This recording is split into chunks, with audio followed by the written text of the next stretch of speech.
శ్రీమాత్రే నమః. మిత్రులందరికీ శుభోదయం.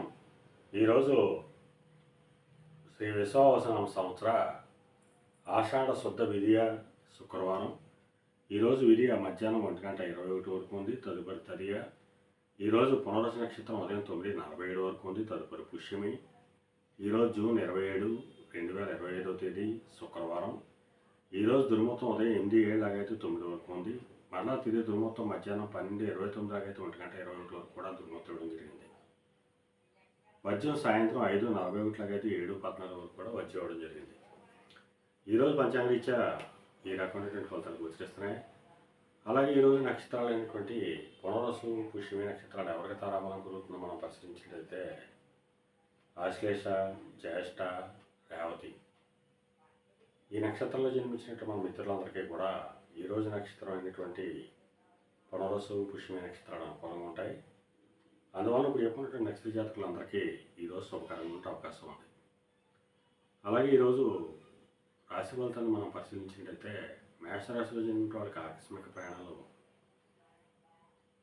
చేయవలసిన అవసరం ఉంటుంది. వృషభ రాశిలో జన్మించిన వాళ్ళకి పరాక్రమవంతమైన ఆదాయ వనరులు ఏర్పడతాయి.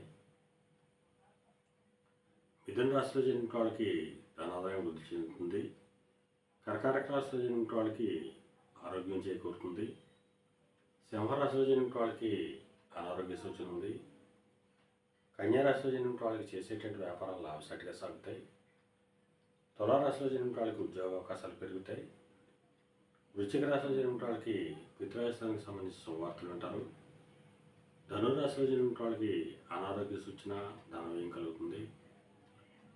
మకర రాశిలో జన్మించిన వాళ్ళకి కలతరపూర్వక ధనలాభం కలుగుతుంది. కుంభరాశిలో జన్మించిన వాళ్ళకి శత్రుభయం కలుగుతుంది. మేన రాశిలో జన్మించిన వాళ్ళకి సంతానానికి సంబంధించి శుభవార్తలు ఉంటారు. ఈరోజు ద్వాదశ రాశి యొక్క ఫలితాలు ఈ రకంగా తెలియడం జరిగింది. అలాగే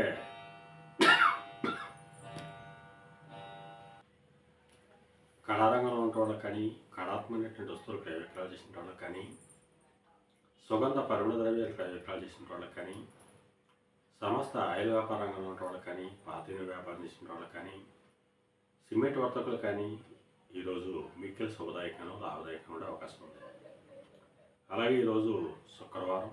అందువలన ఆ అమ్మవారిని, జగన్మాతని ఆరాధించిన, అమ్మవారి క్షీరాన్ని నైవేద్యం చేసిన సర్వశుభాలు కలుగుతాయని చెప్పి శాస్త్రీయ తెలియడం జరుగుతుంది. అలాగే మరలా రేపు శుభోదయం కార్యక్రమంలో మరిన్ని విషయాలు తెలుసుకుందాం. అంతవరకు మన మిత్రులందరికీ మరొకసారి శుభోదయం. ఇట్లు మీ పెద్దబాబు సిద్ధాంతి గొల్లలమ్మ.